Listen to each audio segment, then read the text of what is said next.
All right. So week 2 is all about communication. Um, so again, just a reminder, we're going to take the quiz at the end of class. All right. So we'll take it at 5. And then once you are done with the quiz, you can log off, and we'll be done for the day. Um, your exam review for exam 1. The schedule is already posted, and I will have that out to you by the end of the week so that you have your exam review outline or your concepts. Um, and then you know that you have the exam review scheduled. Don't have it in front of me. I can look it up real quick. Just make sure that, if you are able to, um, that you will attend at least, one or more of the live reviews. Once the reviews are completed, I will post the links. So you will have access to those. If you are unable to attend any of the live reviews, however, I'm just going to say, put it out there that attending the live reviews are very helpful to you. Only because that does give you the opportunity to ask any questions, things like that. Um, so again, they're not mandatory, but just gonna throw that out there. All right, so I hope everybody had a restful weekend as you prepare for week 2. Can't believe it's week 2 already. Um, I know you guys are really busy this week, so or this term, so try to get through this as much as possible. Um, Anybody have any questions so far with the course or any of the assignments? No, everybody is okay so far? All right. All right, well, awesome then. So like I said, we're gonna do chapters 8, we're gonna do chapters 9, and we're gonna do chapter 14. Has anybody, and I know the answer to this, but has anybody started their discussion question for this week? Did you enjoy the clip?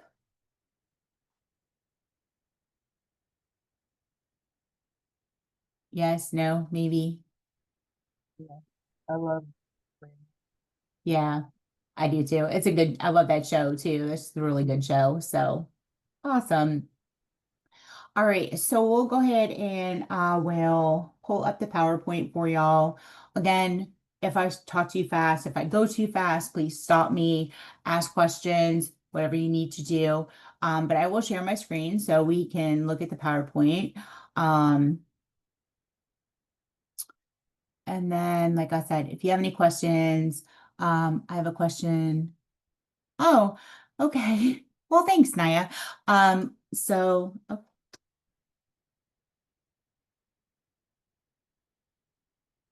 All right.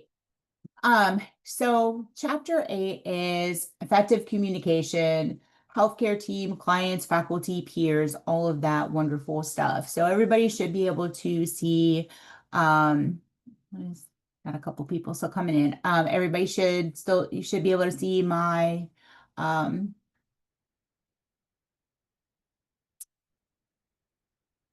sorry, I'm trying to answer texts or messages as well.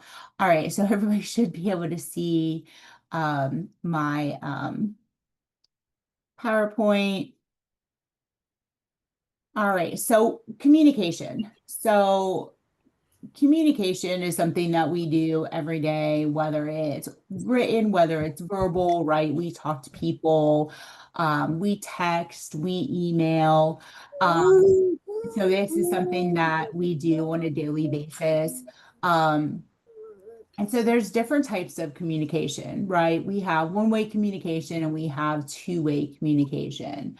So one-way communication is used to give a command, right? It's not the best type of communication, but in certain situations, right, that may be the one thing that we need to do.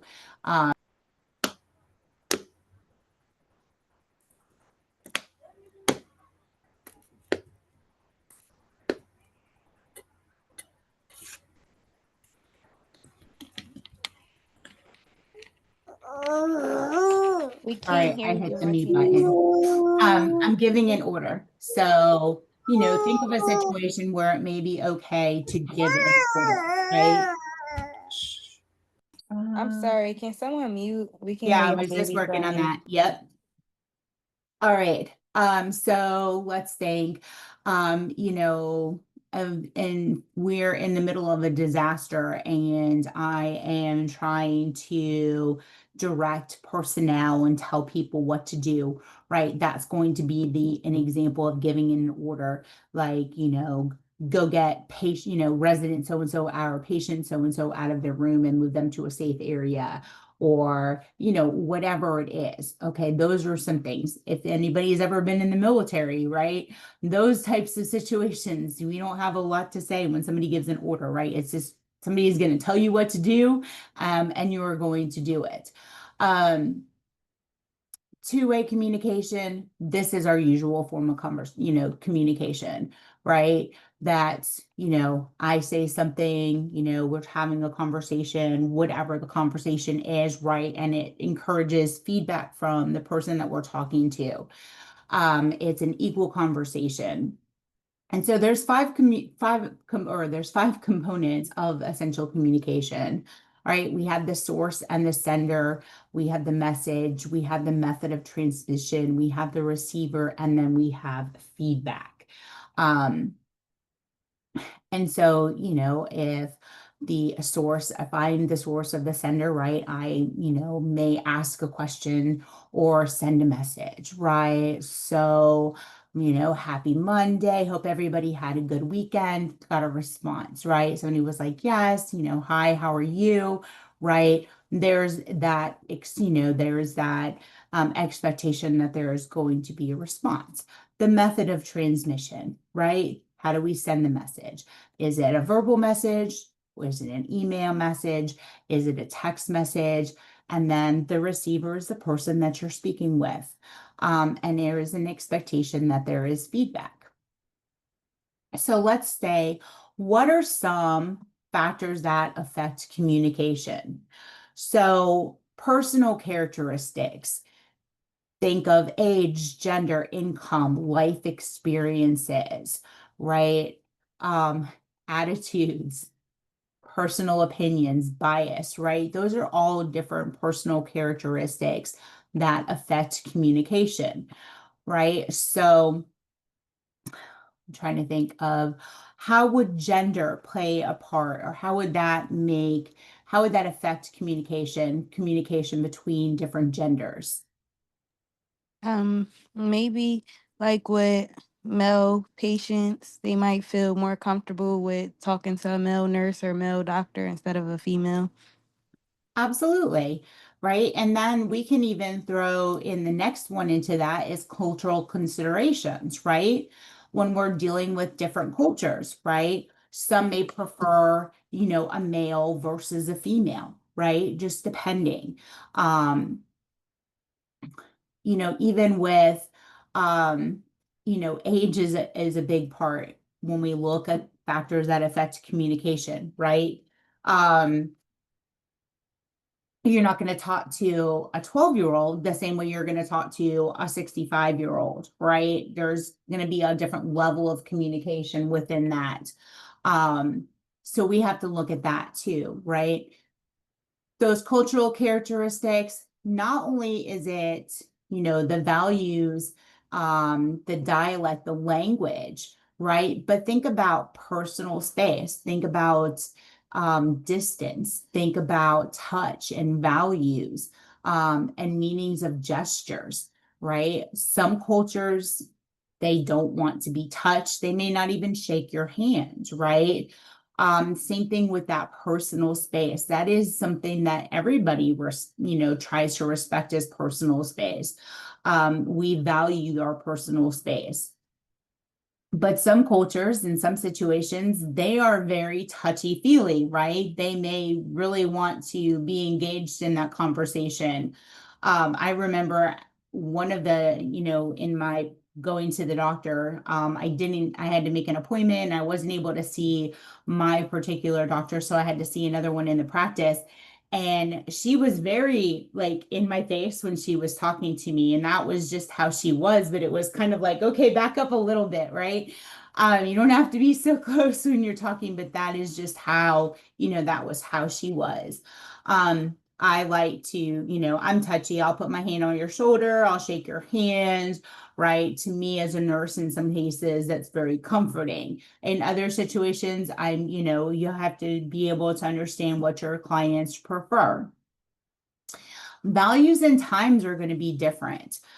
Some cultures don't really work on the same time of day as we do, right? They're not very time oriented. And so that is something that we have to take into consideration as well. Situational differences or situational factors. We can look at this as noise. Um, that's, things that would affect communication too. Think about pain or some other physical states, emotional states, anxiety, interruptions, what else? Background noises, odors, privacy concerns, environmental distractions. So who's been, you go in to talk to your client or your patient and the television's on like level 100, right? When you walk into the room, is that a really good way to foster communication with your client? No, right? So when we think of situations a lot like with our older clients, maybe with um, our hearing impaired clients, right? We have to remove some of that background noise in order to have, to foster good communication. What about odors? What about odors? How do you think odors would play into affecting communication? Like, you mean like their smell? Yeah, or even whether it's the smell of the client or something else that is in the room. Some things can just make people feel sick, nauseous, or it could trigger some kind of allergy if Mm-hmm. it's like a heavy perfume or something. Exactly, right? Ever just think to me, I always think about when you go into like one of those big department stores like Macy's or Kohl's or something, and you walk through the what is it, the perfume department, and everybody's got those little samples and everybody wants to spray you. It's very, to me, that's annoying, right? It's a lot of different smells. But even foul odors, or even think about having going into a client's room, and maybe if it's an elderly client and they're incontinent, right, and they're soiled, right? Think about that. That some situations may catch you off guard. It also may be embarrassing for that client too, right? So we have to take that into consideration. Emotional state's another one. Think of anxiety and the different levels of anxiety, right? Low levels of anxiety were usually patients or people that have low levels of anxiety are usually much more alert, they're more in tune. Um, they're gonna retain information a little bit better. But if we have moderate and high levels of anxiety, we're not really able to communicate effectively. All right, so what, maybe trying to decrease the level of anxiety before we have that conversation. Context is another, right? This is the background, the circumstances that lead to the conversation. And so we have to make sure that you know, we have the right appropriate communication, depending on the circumstances that lead to the conversation. All right. So we just have to be careful. Think about different situations and different, with your clients that you may come into play. Um,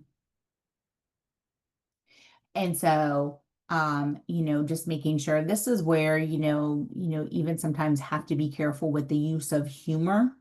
All right. A lot of people use humor is part of, their conversation style, which is, not saying that's bad. We just have to be careful depending on the circumstance, right? That we're using humor appropriately. And then we have our types of conversation, right? So verbal is your spoken or your written word. Your nonverbal is your body language. And then your effective communication is your feeling, your tone, right? So, they may not all occur at the same time, right? So, but when we look at communication, I'm going to stop sharing for just a second. So if I'm having a conversation with somebody, right, and I'm sitting back in my chair and I've got my arms crossed and I'm just glaring at you, what does this show you? You're What not is this? interested. I'm not interested. I don't want to hear what you have to say, right? So when we're having conversations with people, we do have to be aware of what our body is telling them, right? It's just like, you know, um, you know, I'm from New York, so sometimes, our personalities are a little bit different, okay? And so, it's just kind of like, what is that saying? Oh no. Um, Bless your heart. Everybody's heard that, right? And that can be said in different contexts, right? So we have to pay attention. Spoken word is very powerful, all right? And so we have to be very careful with how we are responding and how we are talking to people. And as professionals, right, we also want to make sure that we speak as clear as possible, that we use proper grammar, that we're not using a whole bunch of slang because slang can have different meanings to different people, right? And so that is something that you have to be, aware of when we're talking to, and especially when we're talking to people that are either older than us. Right. We may not even, they may not even understand the different slang. Um, Same thing with medical jargon, right? We teach you a whole bunch of really big, nice words when you're in nursing school, right? But using those words with patients, right? They may not understand what you're saying to them, right? So we want to make sure that we're using, appropriate communication so that they can understand what we are talking to them. Same thing when we're working with kids, right? We have to know what their terminology is for certain things too, so we can help them to, or we can use words that they understand. I remember one of my first jobs as a brand new LPN out of school. I was working with um, a diabetic. Um, and so I had gone into the room. I forget why I had gone into the room and having a conversation with this lady who was in long-term care. And I forget, I think we were talking about her diet or something like that. And I asked her if she had wanted a snack or something. And um, I brought back, I think it was like a regular ginger ale, the little cans of ginger ale. And she goes, "Oh, no, honey, I can't have that. I have the sugar." And I said, "What?" um, and it had no clue at first what she was talking about. Which as we continued with the conversation, she was trying to tell me was that she was a diabetic. All right. And so she couldn't have the regular soda. She had to have the diet soda. But so these are things that you're going to run into as well. And obviously she was older. And so it was just something different for me to learn. So we have to understand where our patients are coming from as well, right?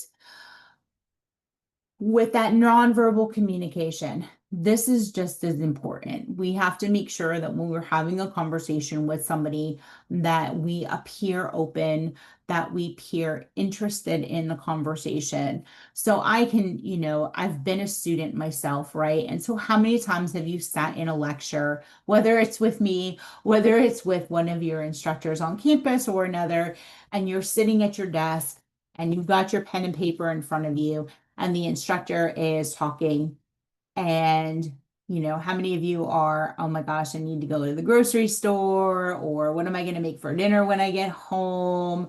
Or, there's like 100 other things going through your head. And so really kind of not paying attention, but paying attention at the same time, right? We all have that. It's hard in some cases to keep the attention of people, right? But we can, trust me, as an instructor, I can see it on some of y'all's faces like, oh, is it over yet? Is it time to leave? Can we be done? Is it break time? Right? We can read those things on your faces, whether or not we can or not. So we do understand that, right? But that's why, one of the biggest things for me was making the transition from teaching in a classroom to teaching online is I'm used to being up, I'm used to walking around and interacting, right, with students in the classroom. So sitting sometimes is a little bit difficult for me. And so you can see as I'm talking, I'm all usually moving around because I'm not used to just sitting still and having a conversation, right? But the more engaging I am in the classroom, right, usually encourages people to be more engaging. So, like I said earlier, if I were to just sit here with my fingers crossed and just, kind of like the teacher from Snoopy, wah, wah, wah, wah, wah, right? That's not going to keep your attention. It's not going to show you that I care. Um, and so these are things that, when you're having the conversation with your clients, we are all going to have those patients that we're not going to listen to you and that they're going to frustrate you. And you're going to want to be like standoffish and you just, you want to try, we have to remember that our goal is to encourage them, to encourage that two-way communication and to be open. Same thing if you're trying to portray a message that is somewhat serious, right? Going in with a smile and being all happy about it, right? You're not giving that good congruent verbal and nonverbal communication. The same thing is when we are talking with our clients.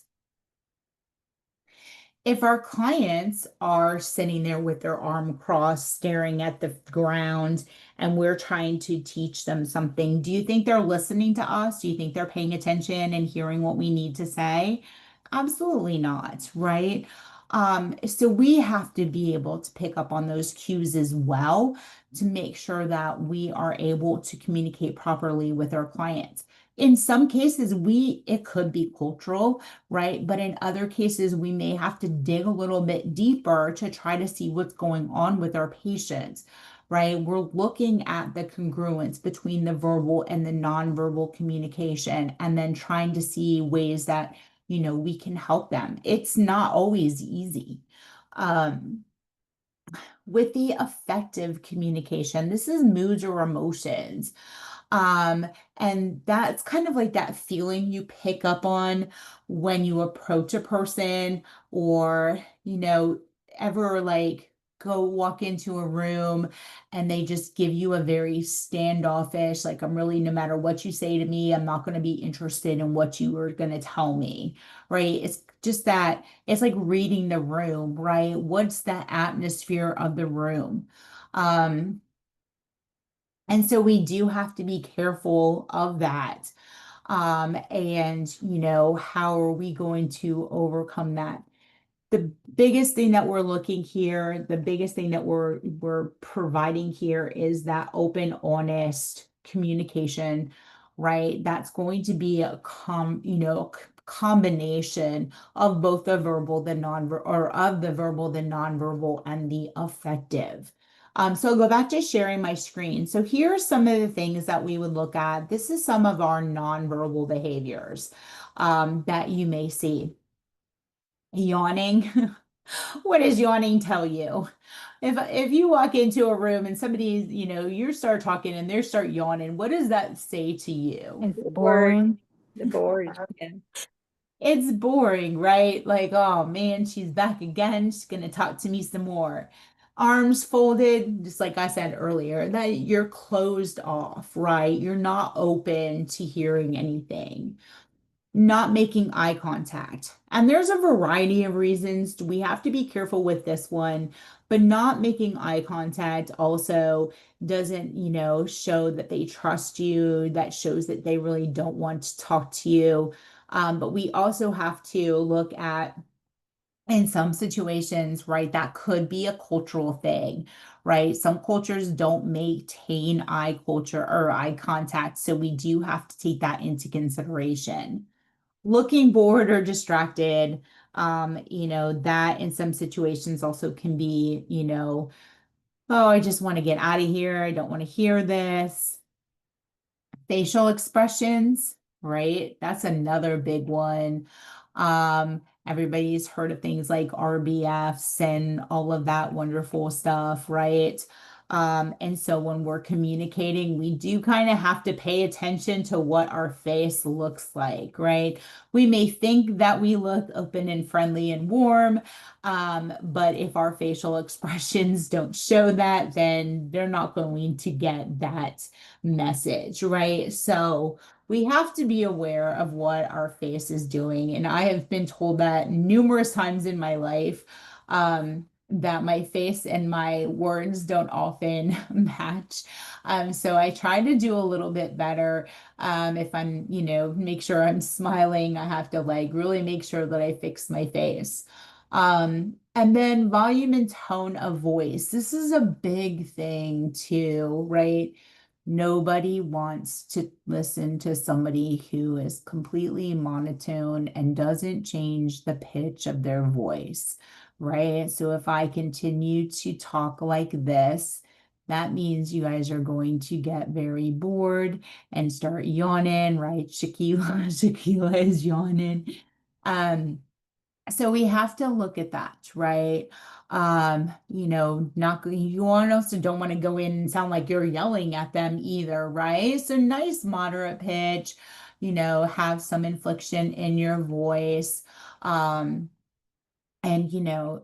don't use that, I call it the mom voice, right? Where you're going to be a little bit more demanding. So you be very careful with your tone, with your pitch, and just pay attention to that when you're communicating as well. So active listening, and this is probably the most important part of communication, especially when we're looking at building that therapeutic relationship and having that therapeutic communication with our client. And so these, we look at key factors in active listening, right? It's the purpose, it's the tension, it's focus. So the purpose for active listening, it just depends, right? It could be that we're just gathering data, right? We're gathering that assessment information, or it could be that we're giving information to our client. The disciplined attention. And this is this is the part where we have to not make our grocery lists in our head when we're having a conversation or thinking about all the other things that we need to do. Right. This means that we do not assume accuracy of information without checking it out. So, if a client tells you something, ask them to clarify if you don't understand. So, you can ask questions with that. And focus means that all your senses are alert to cues the client may be communicating, right? So remember, this is where I said you just want to pay attention to that verbal and nonverbal communication that patient is giving off.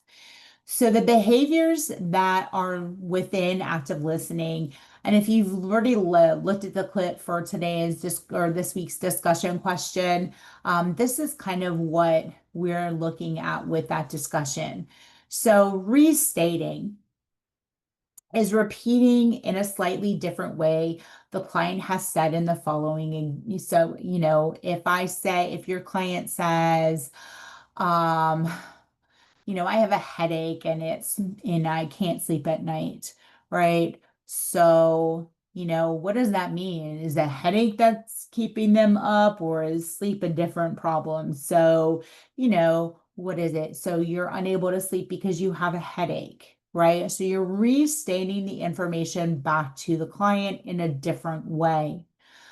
Clarifying is asking a question in response to a client's statement so that you are sure that you understand, right? So if my client says, I have a headache, right? Exactly where does your head hurt, right? That would be a clarifying question. Reflecting is putting into words the information you receive from the client at an effective communication level. So let's say, um, oh, that's a good one. So I'm tired of doctors. They never tell me what I need to know, or I don't get the answers that I need. Okay. So, how can we put that back, and say, all right, you're upset with the doctors because of your lack of answers, right? So you're just kind of reflecting and trying to put it back, at them. And that usually will open the door for any other, further comments that the client may have. Paraphrasing is just, again, it's expressing in your words what you think the client means. So again, if would take the one where, they're not getting enough answers from their healthcare provider. So maybe you could say something like, you feel like you're not getting, all the information related to your condition, or something, along those lines. So those first few are very similar, right? But we're kind of putting it back at the client to make sure that we're hearing what they're saying, and that they know that we're listening to what they're saying and that we're hearing what they're saying. Minimal encouraging. So this is like, and I'm trying to say, oh, I had an aunt that used to just call me the yes girl. Because when I would get on the phone with her, she would talk and I would just say, yes, uh-huh, yes, uh-huh. But that is what minimal encouraging is, right? If a client or even somebody else is telling you situation or telling a story about something that has happened to them, and you want them to continue, but you don't really want to interrupt. But at the same time, it's telling them that you're paying attention to them, right? So they're telling a story and you're like, okay, yes, keep going. What happened next, right? Those types of words are what we call minimal encouraging words. So you're encouraging your client to continue on with their story. One of the hardest ones in active communication, or one of the hardest parts of communication, is silence. Okay. In some cases, a lot of people do not like silence, right? If you're having a conversation or you're talking to someone and you ask a question or you make a comment and you're waiting for them to respond, and there's that moment of awkward silence.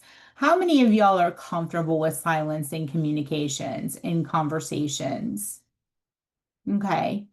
All right. So it's like silence can, like I said, it can be very uncomfortable for some people. And so, but silence can be a good thing. And so, it also, it gives people time to think about what they want to say. Um, it encourages, even as you, as a nurse, as a person, right? It gives us a chance to kind of sit back and say, how do I want to answer this question? Right?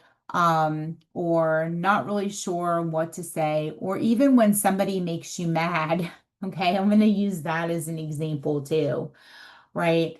Somebody says something to you that makes you mad. And sometimes you need to just step back, right? Think about how you want to respond to that situation, right? So silence has some really good things to it as well. Or even think about, maybe the patient is telling you, has just found out that they have a terminal illness or something along those lines, right? It's okay to sit with them and just remain quiet, right? You don't have to fill that void. Maybe in that situation, it's just sitting next to them and being a sense of comfort or holding their hands, right? Something along those lines. Summarizing is stating the data that you have gathered. All right. So patient or the client gives you, their history, or they tell you a story about, their current health complaints or whatever the situation is. You're just going to go back and you're going to summarize what you have said. All right. So Mr. Jones came to the doctor's office today because you had a headache and, you've not been able to sleep. So we're going to bring those concerns to the healthcare provider. Is that correct? Right. And so this kind of gives them an idea to, knows that you listen to them. It also gives them a way that if they need to change or add any additional information at that time that they can. And then validating allows the client to correct information when it's summarized, right? So if, when I said, okay, you've had this headache and you're not able to sleep, is that correct? That's when they can say, oh, wait, no, I forgot to add this. Or, no, I don't think you understood. I didn't say I have a headache that was making me not sleep, right? So, it's two different concerns, right? So whatever it is, when we summarize, it gives the client a, time to validate that information. Another part of communication is questions, right? There's 3 types of questions that we use during therapeutic communication. We have our open-ended, we have our closed-ended, and we have our focused questions. All right, so open-ended questions, those are the ones that, helps us to get as much information out of our clients as possible when we're talking with them, right? Things, a lot of times this is like your who, what, where, when, and why, right? So why did you come to the healthcare why did you come to the doctor's office today? When did this, when did the injury happen? How did it occur? Things like that. Those are going to foster communication between you and your clients. Those closed-ended questions require a specific answer. A lot of times with those closed-ended questions, right, you're going to get a yes or a no, or sometimes a maybe. Really just kind of depends on the situation. But a lot of times it's very specific answers. You're not going to elicit a whole lot of information, right? Are you in pain? Okay, on a scale of 1 to 10, what is your pain? When did the pain first start? Right? So those are very specific questions. When we look at focused questions, this is even more definitive information. And so you could, use the 1 to 10. There's a variety of different things that you can ask with focused questions depending on the situation and what you're trying to elicit the information. But we know as future nurses, as nursing students, right, those open-ended questions are going to get you the most amount of information that we could get from our clients. All right, some other positive communication behaviors that that we want to look at. One of the biggest things that we can do is to provide, develop trust through openness, honesty, integrity, dependability. And we know that these are things that our client really needs to to receive from us, I guess would be the word I'm trying to look at, right? When you tell a patient, hey, I will be back in 5 minutes, you make sure that you are back in 5 minutes, right? So we want to be very careful with that. What are I messages? Has anybody ever heard the term I messages before?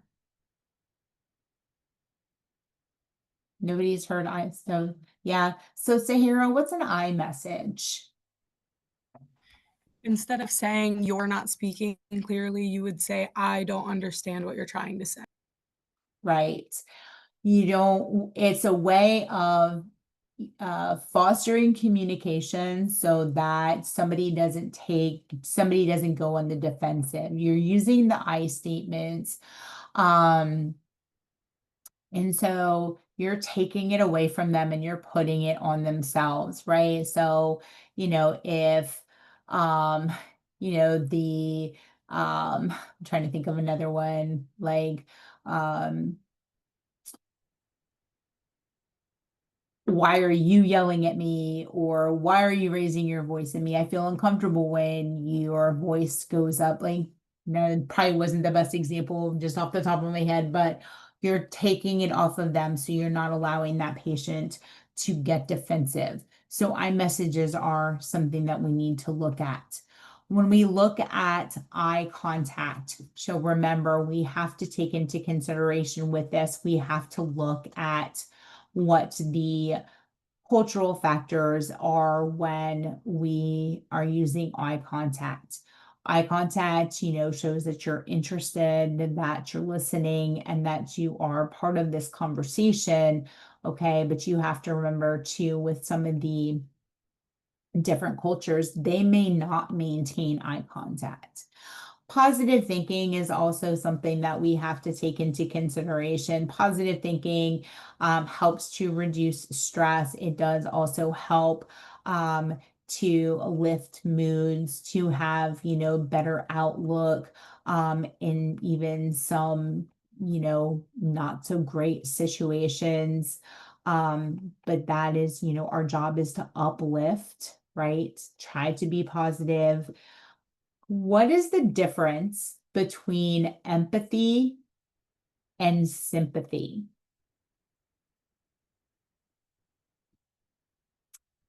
This is something that not, it very two different concepts, but what does it mean to be empathetic versus sympathetic? Understanding Putting yourself in their shoes to see how they would feel. Okay. Putting themselves in their shoes. So empathy is the ability to understand and appreciate what somebody else is feeling, right? Putting yourself in their shoes. What is sympathy? It's like you don't Sorry quite for someone. understand them, but you feel sorry for them. You feel sorry for them. Do people really want you to feel sorry for them? Well, some people may, but most people really don't want you to feel sorry for them. But they do want you to understand, right? You can have two patients that have the exact same diagnosis, okay, are going to experience that disease process in two different ways, right? So even if you had a very similar situation to a patient or experience that a patient is going through, that experience is going to be completely different. Okay. So you can understand and you can appreciate what they're going through. All right. But feeling sorry for them is not something that they express. So we kind of need to be very cognizant of that. Open communication, again, open, honest communication. I can't tell you enough how important that is. Um, Self-esteem is earned, it is not learned. So what does that mean? Okay. So no one can give you self-esteem, no one can take it away. All right. That's, if you do something really good, that is, or, outstanding, right? Take credit for that. That's something that you have earned. It also gives you permission to recognize that you have something very special to offer in nursing communication, right? Whether it's, something that you're able to communicate with clients, with the healthcare team, right? Everybody has something that we do really well. All right. And so take that and use that to your advantage. Communication does take practice, and that is something that you will learn. I'm just making sure that we're communicating effectively with members of the healthcare team. Some people do really well in providing comfort to patients, or, it's even your skills, right? We've all looked at stories or memes and things like that, right? Like the one nurse that everybody goes to start their IVs, right? So that is what self-esteem is, right? And we can use that to our advantage. And again, like I said earlier, being aware of body posture and body language is so, so important, making sure that they match. All right. Negative communication or blocks to communication. Don't use these.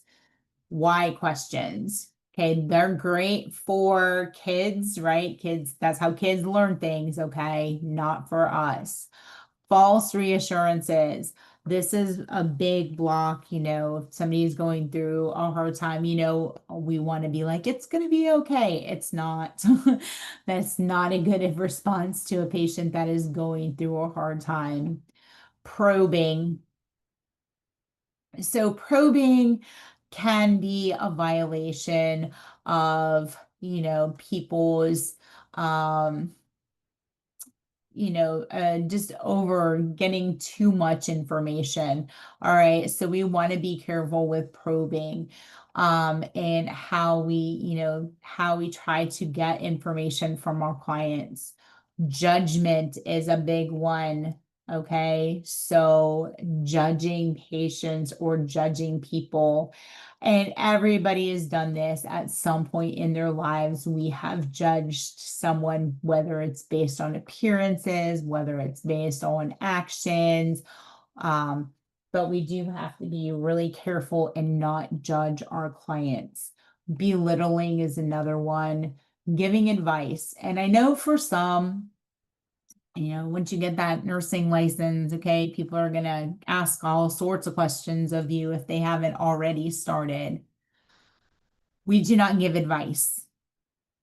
I know that sounds crazy, but we do not give advice, okay?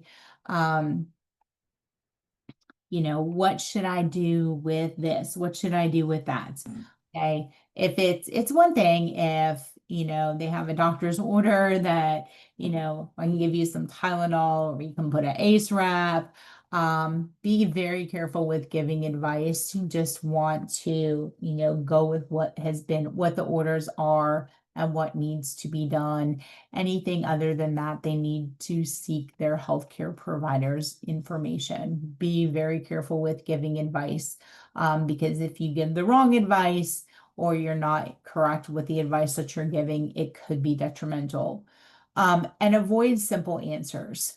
So just like with open-ended and closed-ended questions, we try not to provide a whole lot of just yes and no answers. We want to make sure that we are giving as detailed an answer to our clients as possible. All right, so we've all been through this. All right, so what's the first thing that we do when we meet a client? What's the first thing we need to do? We Introduce look at them. Yes, introduce yourself. Hi, my name is Jennifer. I'm gonna be your nurse today, right? Make sure that we're using clear communication. We're not using any of that, big medical terminology. Fear of the unknown is also something that we have to take into consideration, and it's going to depend on the situation that you're working with or where you're working and the type of clients that you're working with. A lot of your clients may be fearful. They, come in, they think maybe something is a very small situation or something mild, okay, and it turns out to be more majorly, or more major than they initially thought. You have a lot of people that only come to the doctor, right? And if it's, an absolute emergency, okay. So, if they're getting diagnosed with, a serious disease or condition, right? They're going to be scared. So we need to make sure that we are understanding of that. We also have to look at those psychosocial factors when we're dealing with clients, whether it's trauma, whether it's a life-altering disease process, whatever it is, it's going to affect not just them, right? Think about it. They have families, right? What if they're the breadwinner, right? And they're not going to be able to work anymore or provide for their families. So a lot of times when we're working with our clients, we have to look at all of these factors and how it's not just going to affect them physically, okay, but how is it going to affect everything else around them?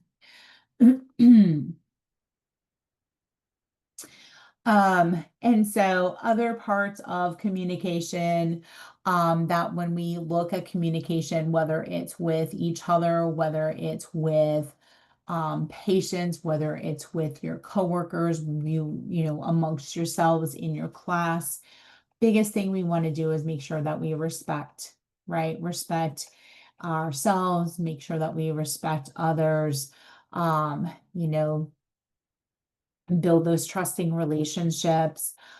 Trust starts with confidence in your ability to make decisions, right? And so you guys are getting ready to graduate. Take your NCLEX and go out into the wonderful world of nursing.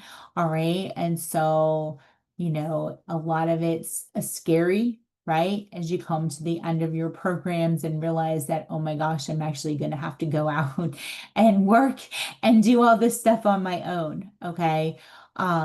But that's where practice takes, as you're, in this last term, use those labs, use those, things to go in and work on your skills, right? To, grow in your confidence.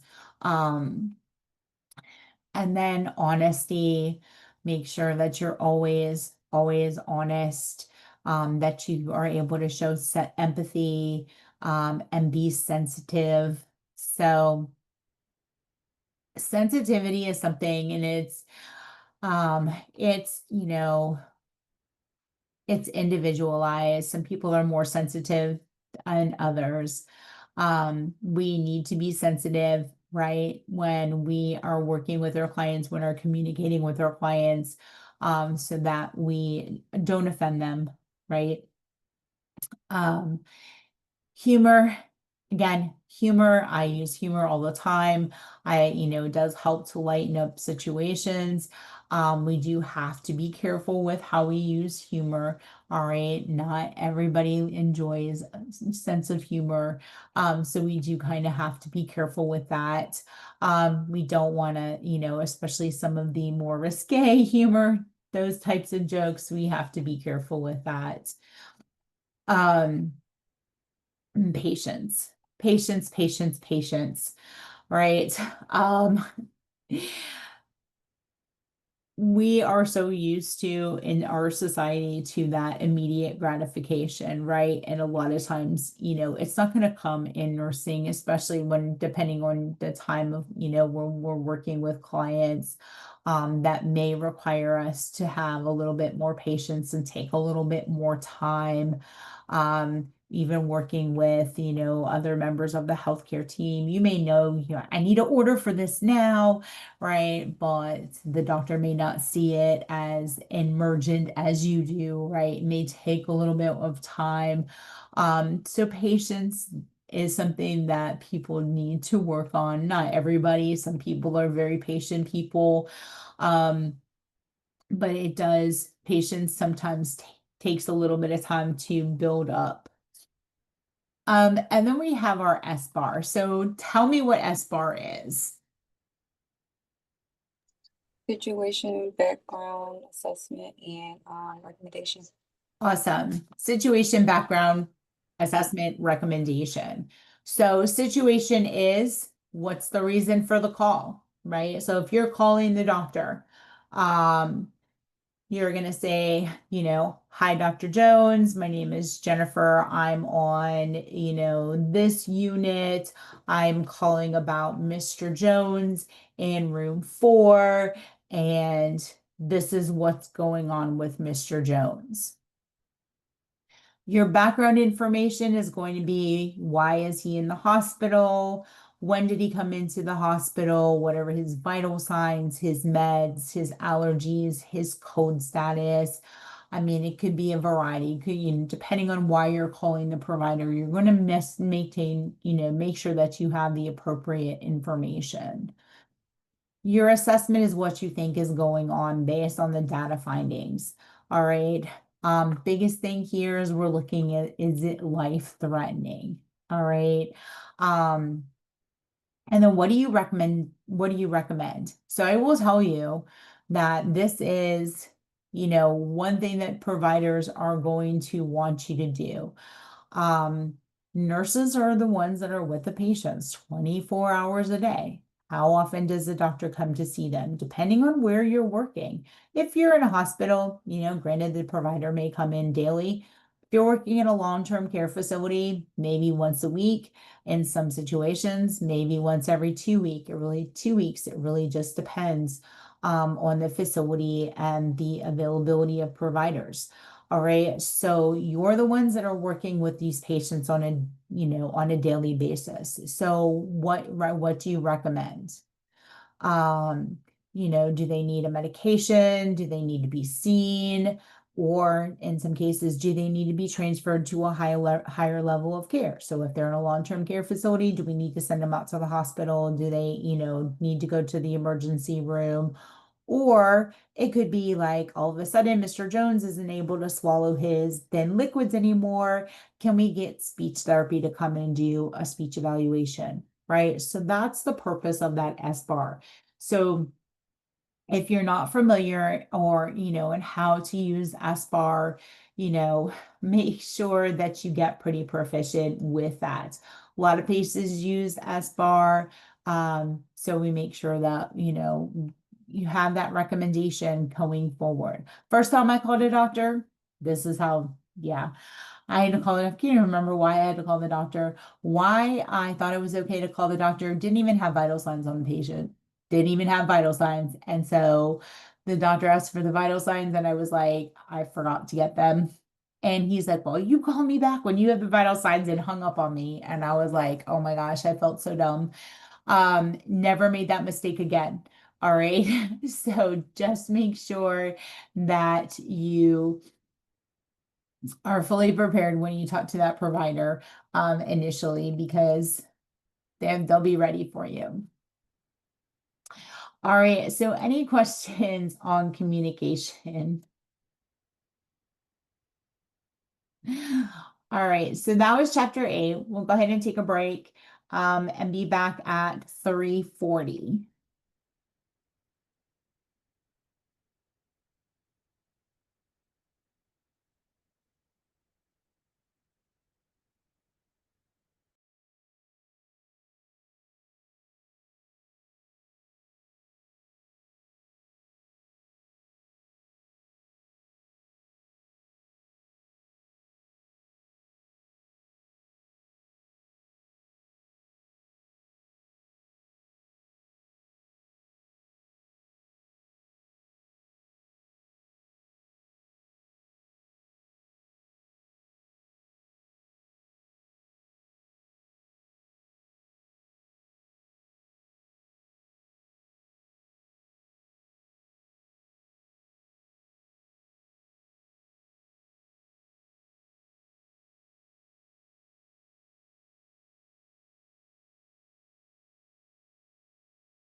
All right.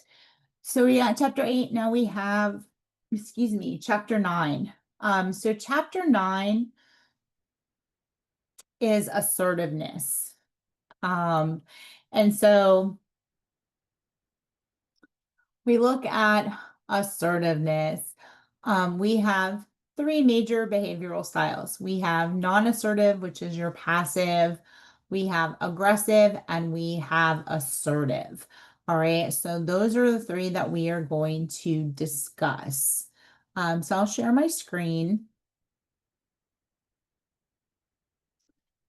All right, so non-assertive or passive behavior is fear-based behavior. It is emotionally dishonest. It is a self-defeating type of behavior. So when we look at non-assertive nurses, they tend to, I'm trying to see, non-assertive nurses tend to look the other way. They avoid conflict. They take what seems to be the easiest way out. And don't ever really fully participate with the healthcare team. So this is not an appropriate type of behavior. This also can be, negative as well because non-assertive individuals, they don't express their feelings, they don't express their needs, their ideas, even when their rights are infringed upon. All right. So we have to be really careful with this. Trying to think what else, basically, you're saying that you don't count, that your feelings don't matter. All right. And so this is, something a lot of people, tend to be non-assertive. But we need to be really careful with that. You know, Trying to avoid this type of behavior. Sorry. Excuse me. Your Come on, there we go. Aggressive. All right. And I'm sure everybody knows somebody that has an aggressive behavior. Aggressive behaviors really aren't good either.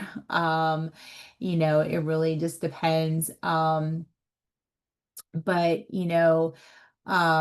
it violates the rights of others. It is an attack on a person rather than the behavior. It also, the body language, this is where you're leaning forward, you're glaring at them, right? You're just not being very nice overall. And like I said, everybody I'm sure knows an aggressive person or somebody that experiences aggressive behaviors. Um, they it's more of an attack, and it obviously is something that we do need to avoid. It's like you put your hands on your hips and you're glaring at them, you may be shouting, shaking your head. um so these behaviors also is something that we need to um, avoid, especially when we're working with clients. And we also may experience this on the other side of that too, right? We may experience patients that show more aggressive behaviors. And we also need to be able to deal with those situations. Assertiveness, this is where you need to be within healthcare. Assertiveness is another name for honesty. It's a way to live the truth from your innermost being and to express this truth in your thoughts and your words and your deeds. It's taking a positive stand and being confident in your statement. You're able to speak openly, that you're not violating the rights of others, right? You can stand straight, face the person, maintain eye contact. Um, and assertiveness isn't just what you say, but how you say it, right? So being mindful of your nonverbal behaviors, right? So standing straight, standing steady, directly facing the person that you're speaking to, maintaining your eye contact. You're speaking in a very clear voice. You're loud enough that people can hear you, but you're not yelling. And you are speaking with assurance and confidence. So I know it sounds crazy, right? But you can practice a sort of communication with yourself, right? You can look in a mirror, you can practice with your coworkers, you can practice with, family members. Um, Even asking like, and I've done this in the past too. When I say this like this, does it come off too harsh? How should I say that, how should I present this information? Um, because we don't want to be aggressive, right? We don't want to be aggressive with our clients. We don't want to be aggressive with our coworkers, our family, our friends. We also don't want to be non-assertive, right? So we have to, just it's a matter of being confident. We have the right to express our feelings and our thoughts. Um, and clients as well. They have the right to express their thoughts and their feelings. And so assertiveness is just a way of expressing yourself without insulting anyone else. You're showing respect, not only for yourself, but for your clients. Um, and it also allows you, to kind of be in control of your own emotions, your own responses.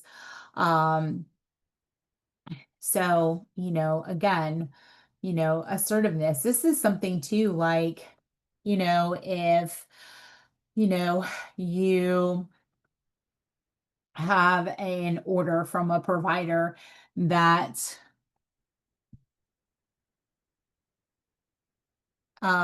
you think is what's the word I'm looking, like inappropriate or incorrect or something like that, right? What do we teach you guys if you have a doctor's order that you think is incorrect or inappropriate? What do we teach you guys to do? Call a doctor. Right, call the doctor. Get order. Get clarification, right? You're not going to give an order that you think is inappropriate or incorrect, right? Just because the doctor said so, right? That's not the way it works anymore. And so you need to, being assertive is, part of that as well. It is, calling that doctor and, speaking up and saying, hey, I don't think this is appropriate. This is why I don't think it's appropriate, right? Um, it's the same thing when, you're dealing with a client or a patient that is giving you a hard time. You can sit down and have that conversation as to why, what's going on, right? So being able to stand up for yourself, right, is super important. And not everybody has that ability to do that. It is something that, it has a lot to do with, upbringing, your personality traits. All right. But when you're looking at being, assertive, own your feelings. Don't blame others for how you feel. Make your feelings known by being direct. Use your I statements. Make sure that your nonverbal communication matches your verbal messages. Negative coping mechanisms. These are something that, everybody, we all have to deal with, and try to overcome. So, negative coping mechanisms, projection. It's a coping mechanism where we tend to attribute our weaknesses to others. Um, so, this is a negative, it's an aggressive interaction, it's aggressive, it wastes energy. It also can be used to provide clients with care that is being alluded to. We do need to be careful with projection, Rationalization is another one. It's logical but untrue reason is offered as an excuse for behavior. All right. So, when we tend to label our clients as troublemakers or uncooperative,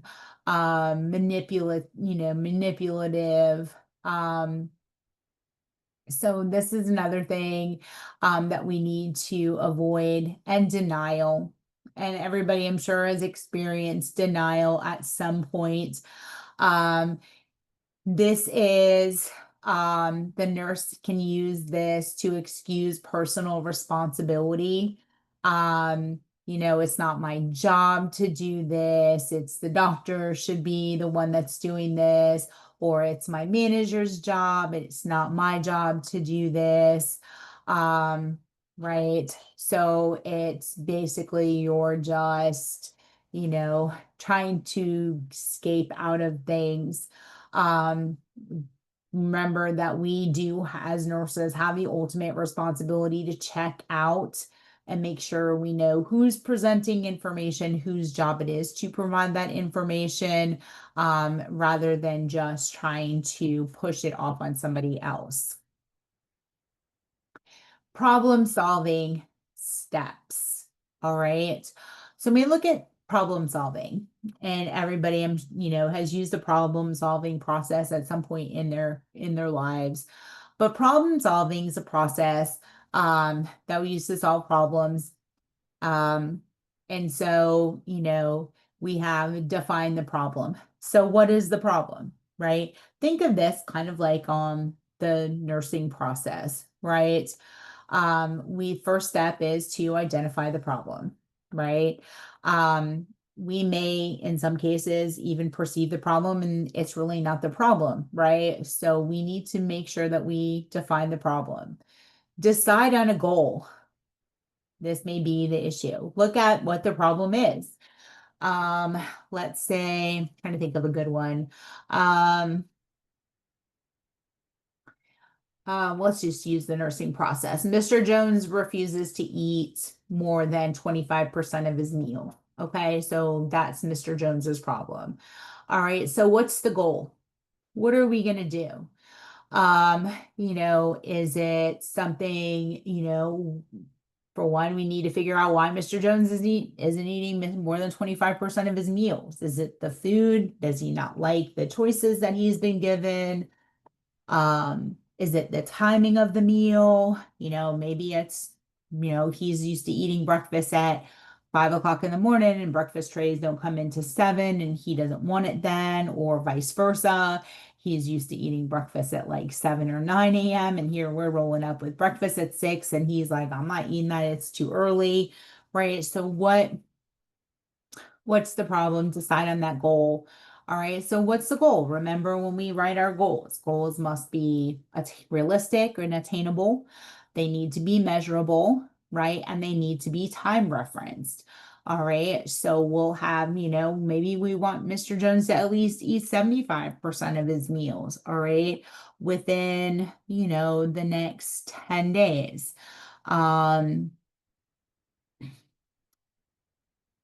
Yeah, so about 75% within the next 10 days. And then choosing alternatives. So how are we going to achieve this goal of him eating 75% of his meals within 10 days?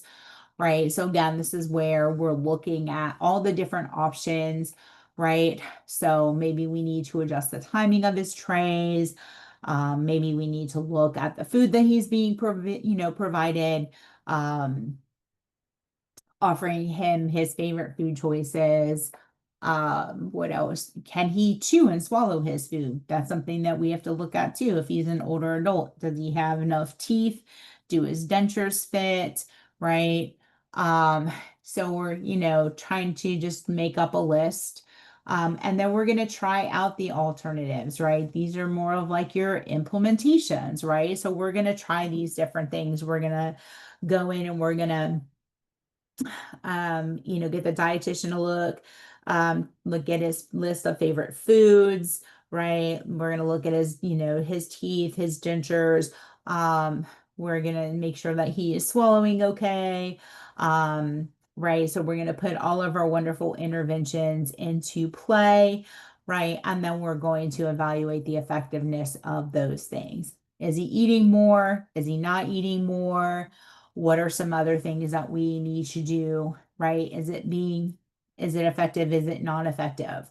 And then repeat the process. So this really is just like your nursing process, right?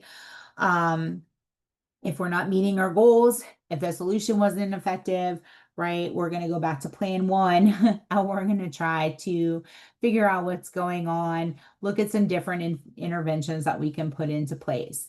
All right, so that's the problem solving process. Again, much like the nursing process. And you can use problem solving, doesn't always have to be for a client, it doesn't always have to be for a patient. It could be for something else that is going on, whether it's working with your coworkers, other members of the healthcare team, right? You can look and use this problem solving process and in those situations as well. Negative behaviors, manipulation. Okay. So manipulation is maladaptive if the feelings and needs of others are disregarded or other people are treated as objects to fulfill the needs of the manipulator, right? So has anybody ever felt in their life like they have been manipulated? Okay. Sure. Okay, right. Everybody, I'm sure, at some point in their lives has felt like that they have been manipulated. And dealing with a negative manipulator is difficult. And so this is where being assertive, okay, is going to be very important. Um, when you're dealing with a manipulator, right? Initially it's going to be met with resistance and resentment. Um, and so, if you can't get the problem stopped, then you may stop being involved. So if you have, an extremely can't even say the word anymore, manipulative person that you are working with, in some situations, no matter what you do, and you may have to be removed from the situation. And there's a lot of different reasons why you may be in a situation, whether it's working in a psych environment, whether it's working in long-term care, in a hospital, it doesn't matter. It could be, not even just professionally. You may have to deal with manipulative people within your personal lives as well. Um, the biggest thing is to set limits. Again, it's going to be met with resistance and resentment as well. But you really need to be able to set limits on the manipulative behavior that is being, brought towards you. You, as a nurse, as a person, not just as a nurse, we say that because you're in nursing school, you have to learn to take care of yourself. 100% true.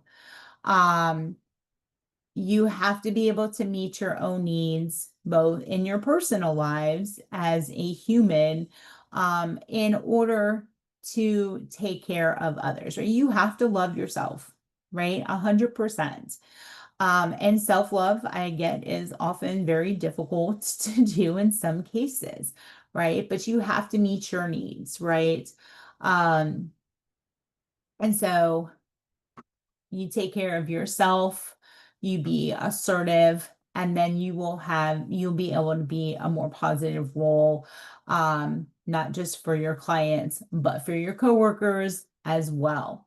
And how you view and deal with an event determines the outcomes for you. In some situations, you may have to refuse to participate in conversations with manipulative patients, with people that are manipulating you. In some cases, you may not have any other option. When we get into aggressiveness and work-related issues, unfortunately, these are part of healthcare. and we've seen these in the news and we've seen reports.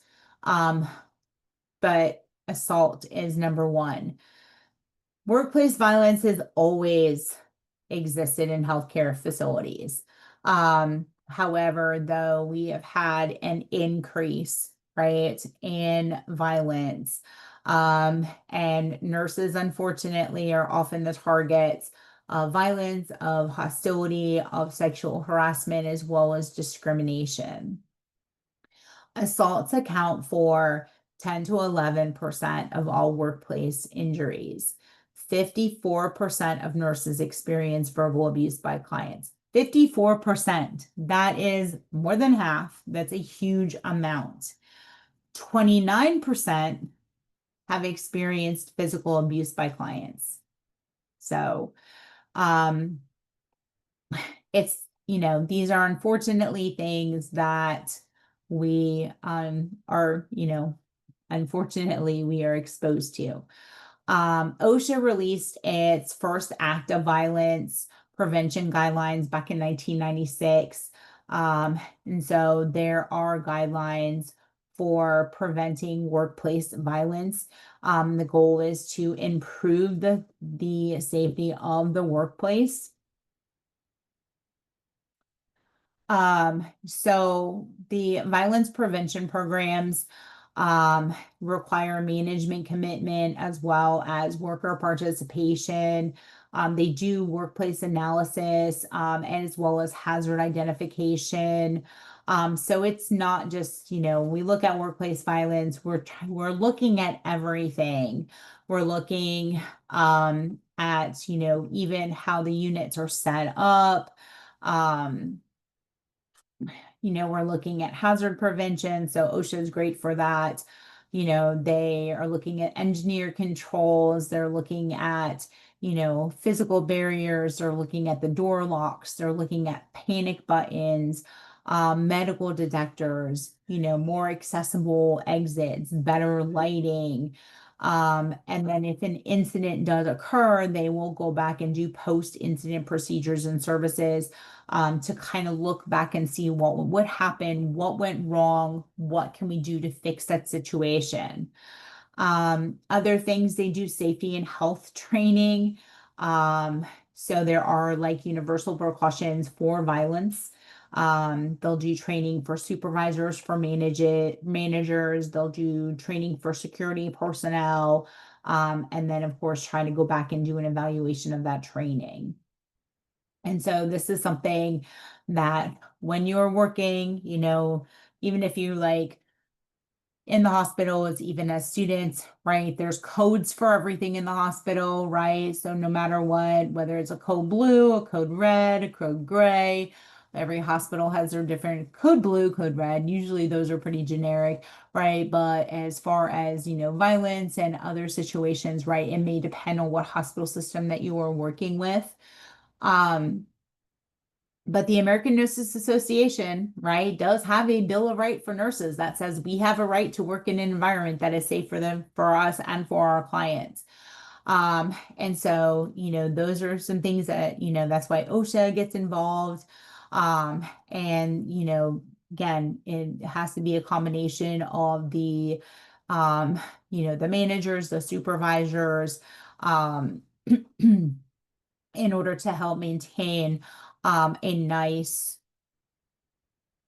safe working environment. I mean, it's not always going to probably be 100% safe, but there are things that they can do to help that. Factors leading to workplace violence, personal factors, things like, communication, verbal, nonverbal, effective communication, nurses' attitudes and behaviors. Again, we really have to look at the attitude, the body language, how we, how we approach our clients, making sure that we approach them with respect and confidence. Workplace practices, looking at, security personnel is key. How do they dress? How do they act? If they convey authority, you know, some, there are some people, you just look at them and you're like, oh, I'm not going to go mess with that person, right? So how do they portray themselves? Making sure that, they should also make sure that they are properly trained with some of the things that they may experience. Incidents are more common when nurses and security personnel lack aggression management skills. So this is something that a lot of cases, like I said, making sure that these security personnel are trained in what they need to be trained in. So making sure that, if an incident does occur, you want to also pay attention to how other people respond to the incident and making sure that you keep your own notes and document objective information when you are doing that. Environmental factors, what type of clients are seen in that facility, the location of the facility. Is it in a high crime area? Is it, a level 1 versus a level 2 or a level 3 trauma, right? That's going to make a difference. An important risk factor at hospitals and psychiatric facilities is the carrying of guns, right, by clients, family, or friends of the clients. Early release of acute or chronic mentally ill. Of course, they have the right to refuse or psych medications, right? So that could also be, put a play into that. The inability to voluntarily hospitalize mentally ill persons unless they are in immediate danger to themselves or others. So we do have to pay attention to what those environmental factors are. Risk diagnosis. The majority of assaults is it's a small group of people. It's the minority. It's not the majority of patients, right? So, not everybody is going to come in and assault a nurse or a doctor.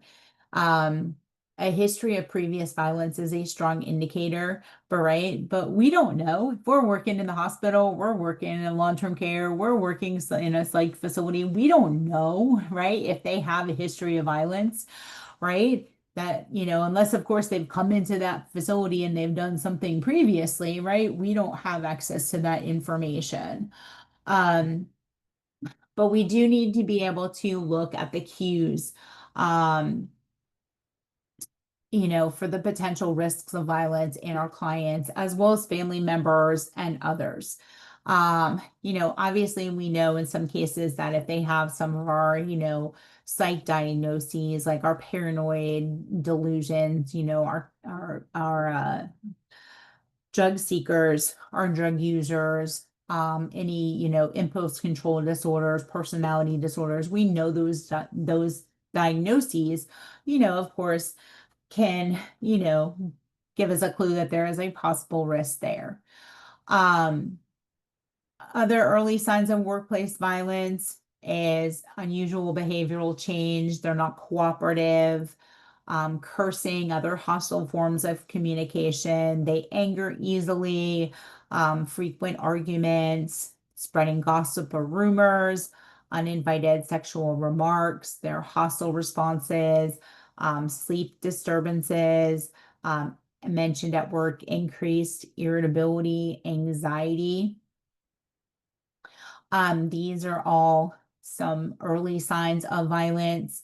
So let me ask you a question. I'm going to stop sharing for a minute. What would you do if you found yourself in a potentially dangerous situation?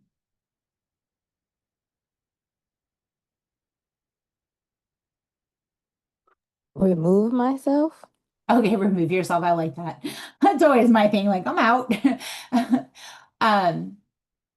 So situational awareness, and I don't know if anybody has ever heard that term before, but situational awareness is very, very important. Okay. And so one thing that you should know, and this is prior to, in a situation happening, is know your escape routes. okay? Know how to get out. Other things like, let's say you walk into a patient's or a resident's room and they're a patient's room and they're already, screaming, carrying on, they're, acting very aggressively. Stand at the side of the door, don't block the door, but keep your back to the door so that you know that you have a way out. You want to make sure that you have an open posture. You're not, your hands aren't in your pocket, your arms aren't crossed, your hands are visible. That also, because if you have your hands in your pockets, you're not able to defend yourself, right? And that also can be shown a little bit more aggressively, especially to someone who is not in their correct state of mind, right? They might think that you have a weapon or something in your pockets. Always call the person by their name. If they're yelling at you, do not yell back. All right. You want to maintain your calm voice, right? You want to speak softly. You want to maintain control. You want to remain calm. You want to not fidget. You want to keep a good distance between yourself and that person. You don't want to touch them. You don't want to point at them. You don't want to challenge them. Nothing. This isn't the time to try to persuade them, belittle, threaten, do anything with them. You just want to have that conversation to try to de-escalate the situation. So you want to remain calm. Never turn your back on them. All right. If you have a client, coworker, whoever that is that you're dealing with in a potentially dangerous situation, do not turn your back on them. Make eye contact.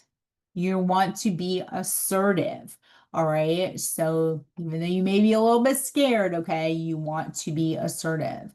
If they're overly threatening, you can tell them you're not allowed to touch me, do not harm me, right? Whatever it is. And then there's other things that you can do. And situations, depending on where you work, is going to depend on the training that you receive. So when I was working on campus in Richmond, I actually had to do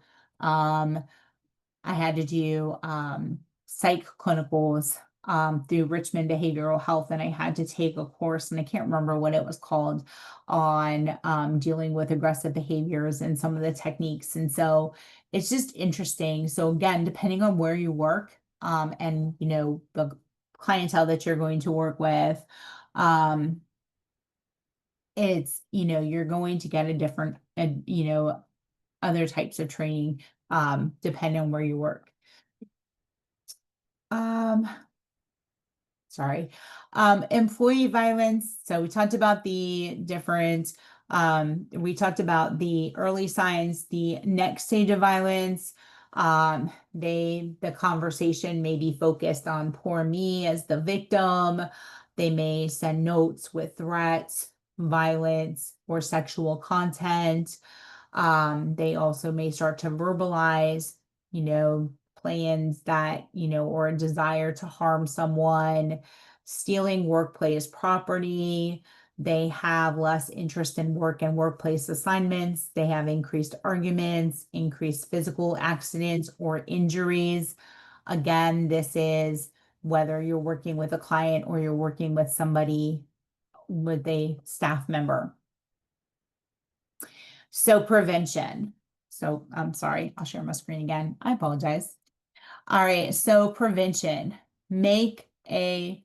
The prevention begins with each nurse. So make a personal commitment to follow prevention guidelines, participate in those trainings, as well as refresher courses, take advantage of programs offered by the police department or other agencies. Remember that his or her focus is on gentle self-defense, not offense. Be prepared before workplace violence becomes an issue. Is familiar with workplace policies that cover forms of violence as well as harassment. You are alert to warning signs. You've thought through what you can do to prevent an escalation. You take all threats seriously. Report them to management. Encourage others to do the same.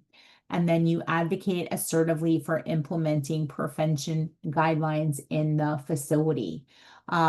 So this is, some of the things that we have to be alert to as well as what do we think that is, some of the things that is going on that would, potentially cause an issue.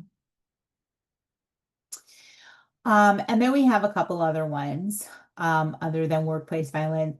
Don't always want to talk about workplace violence because it's not something that we definitely don't want to happen within our workplace, but it is a potential risk.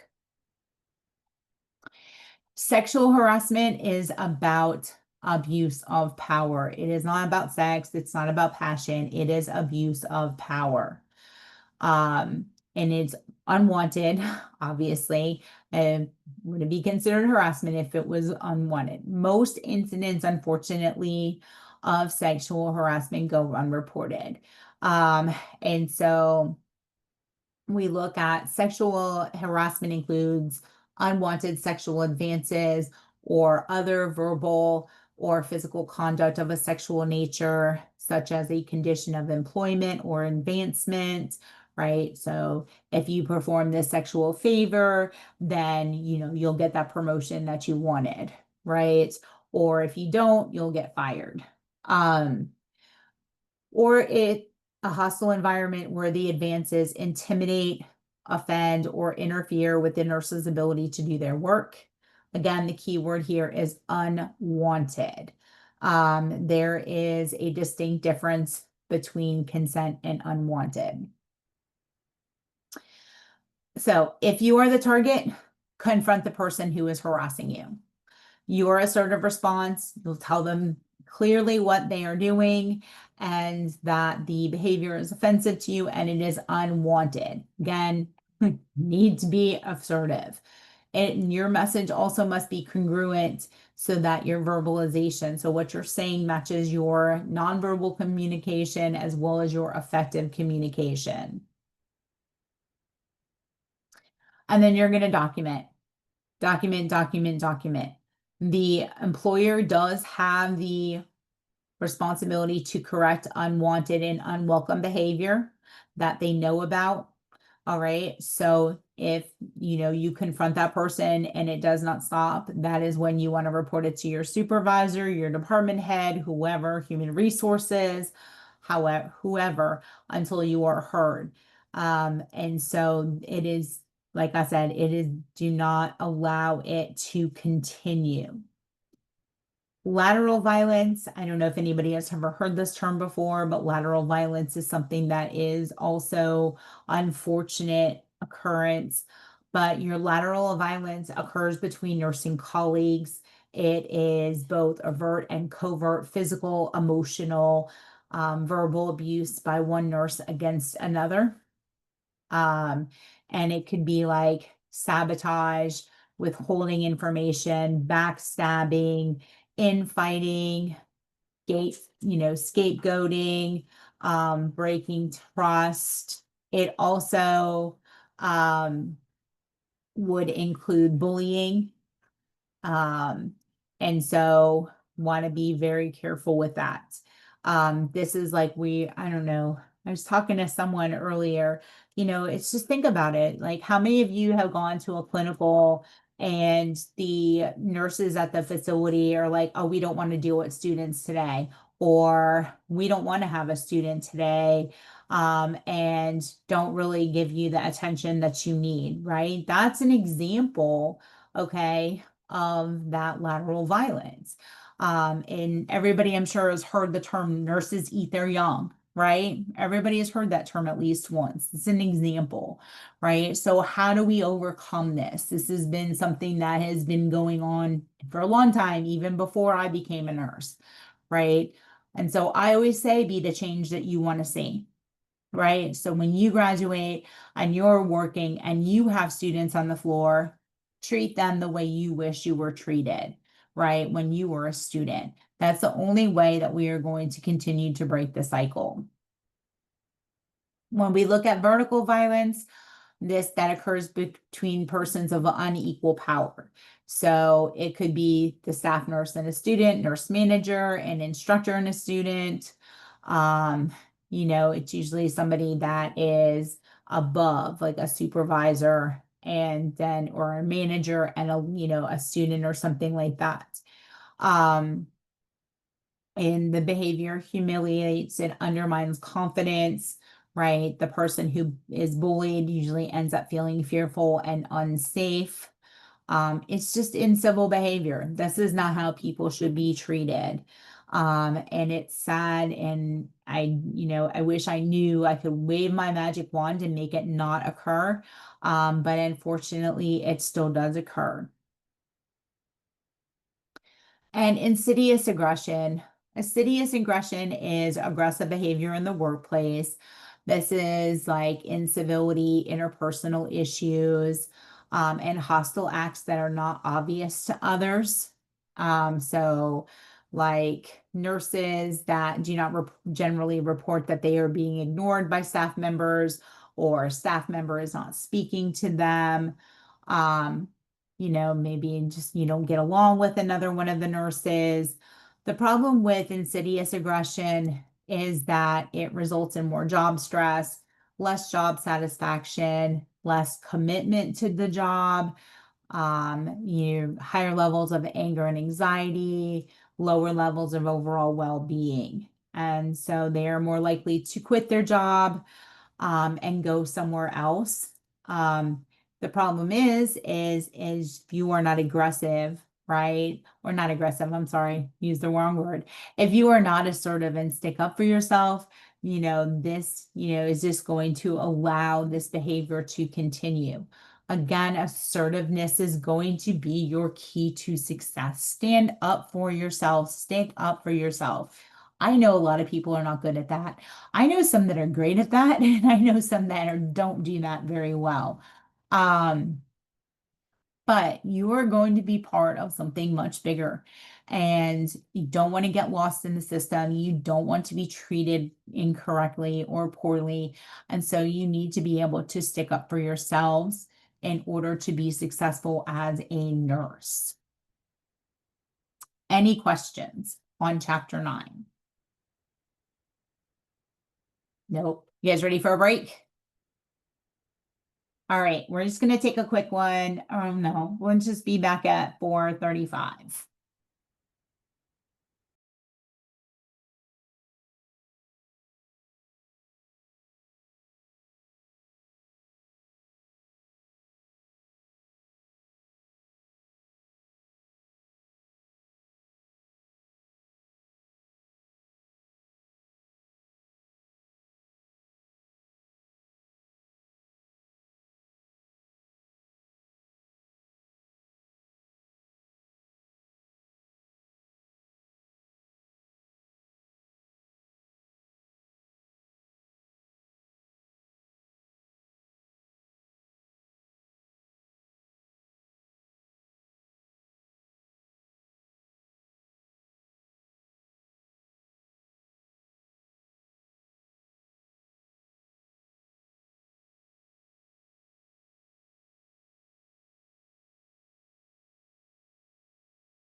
All right, welcome back. All right, so chapter 14 is all about the interdisciplinary healthcare team and your role as an LPN, LVN. And so the interdisciplinary team is a group of professionals that all are going to contribute to care for and treat a client.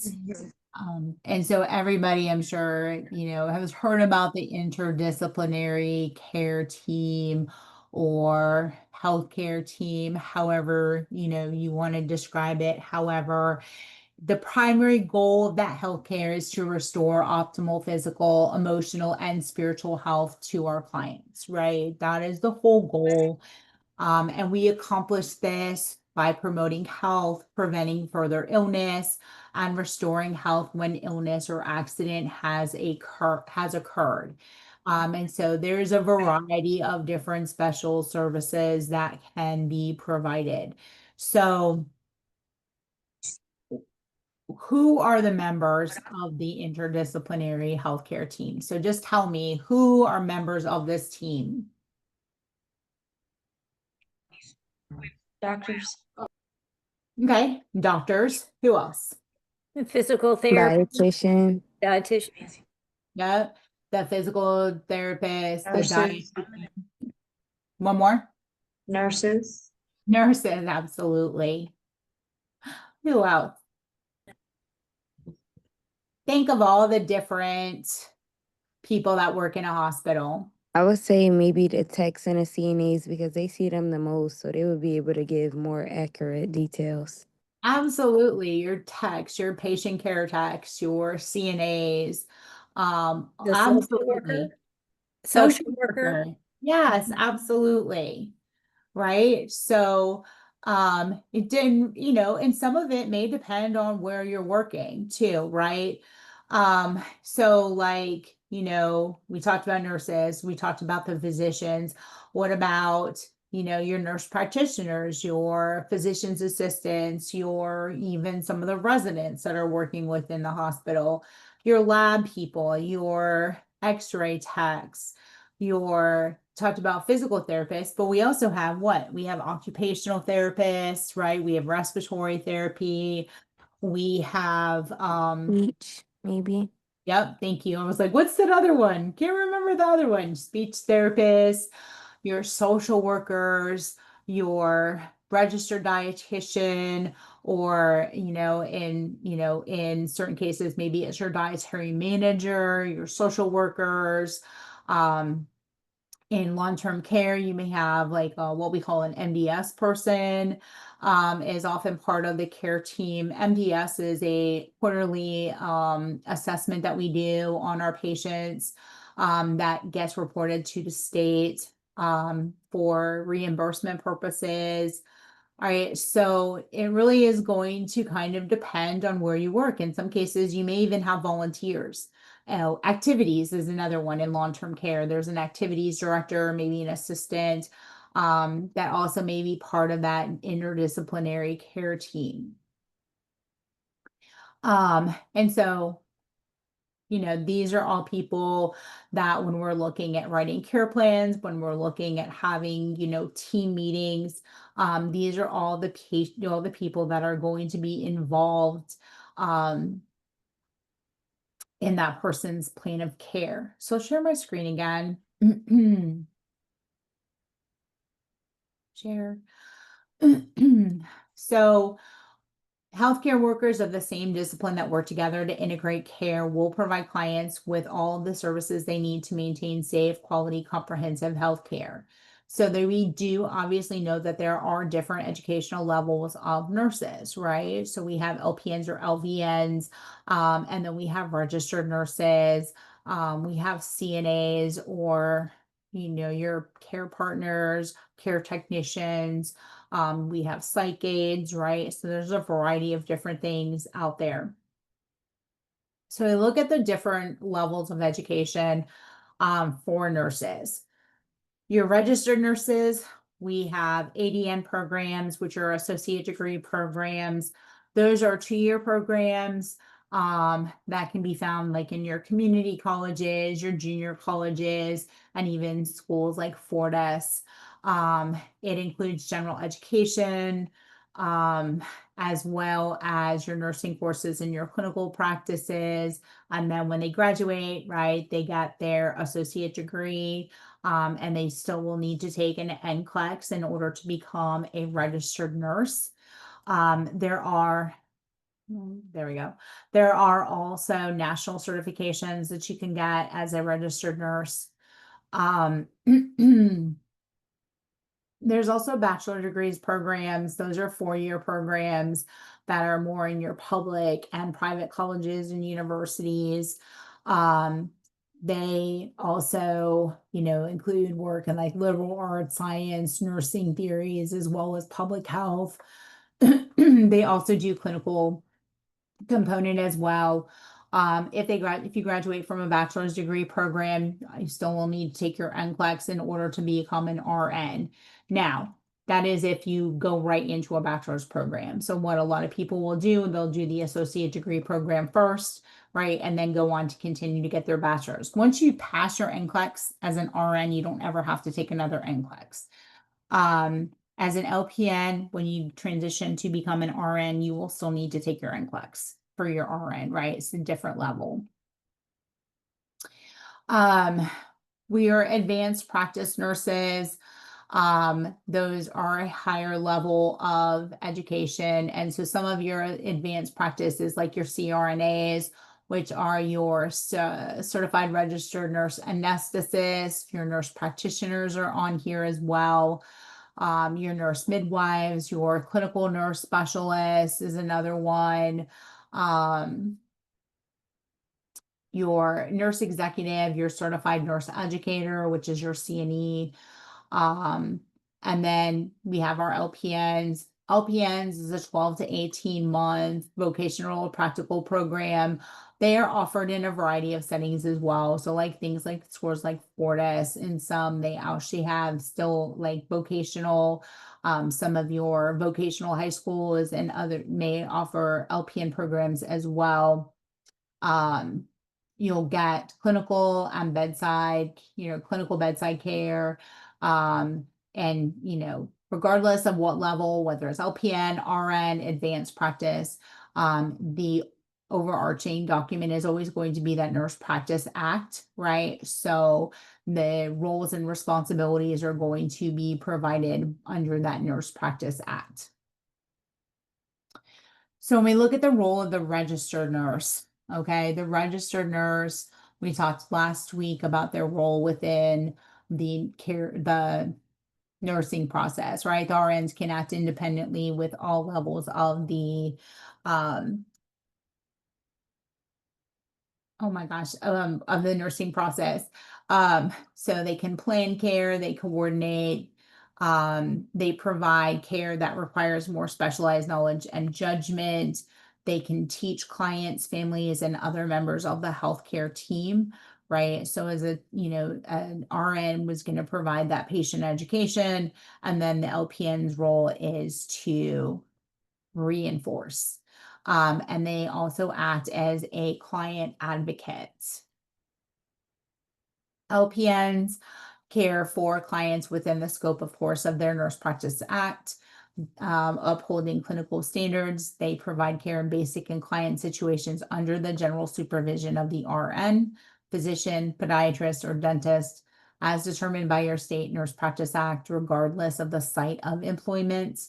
And primary responsibility in the care of vulnerable populations with chronic stable conditions, provides safe client care, serves as a client advocate, teaches client, communicates effectively, all while functioning as a collaborative member of the healthcare team. So differentiation professionally, when we look at this, so registered nurses can become members in the American Nurses Association at both the state and local level. LPNs, we have the National Association of Licensed Practical Nurses. and or the National Association for Practical Nurse Education and Services, which is your NAPNES, that are available at both the state and local levels. Why do you think, and I'm just going to throw this question out there, why do you think it's important to become members of a nursing organization?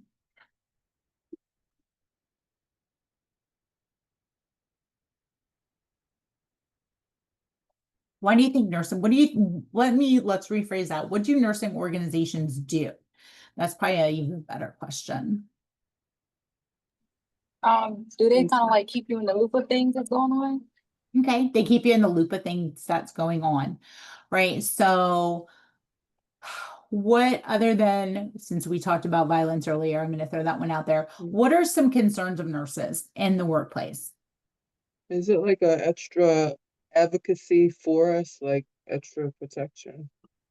Advocacy. So like that goes back to my question. So what are some of the concerns nurses have in the workforce, in the workplace?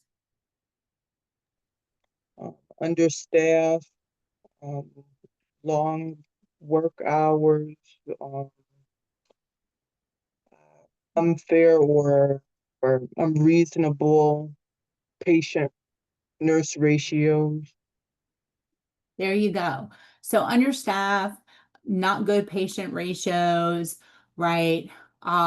So things like the ANA, as well as the National Association of LPNs, right? They bring these concerns to the higher powers, right? To try to make the environment safer for nurses to work in. They also keep us informed, like Brianna said. So I don't know if anybody has ever looked at any of the nursing journals. There's a variety of different nursing journals out there. But they also, show us what the current, up-to-date evidence-based practice is, what some of the, changes that are occurring. So it does keep you up to date. And it's a very big advocate for nurses at all levels. And so if you, of course, want to join them, I will tell you that students get, what is it? A discount. So you do get a discount as a student when you join these organizations. I don't know the prices for them. There's there's other things that you can join. So, if let's say, there's more specialized too. So if like you're a med surg nurse, ICU nurse, or an ER nurse, there's also different organizations that you can join that will, be more specific to the area that you are working in. When we look, share my screen again. When we look at the differentiation as far as managing care, the RN has, controls the decisions on staffing, as well as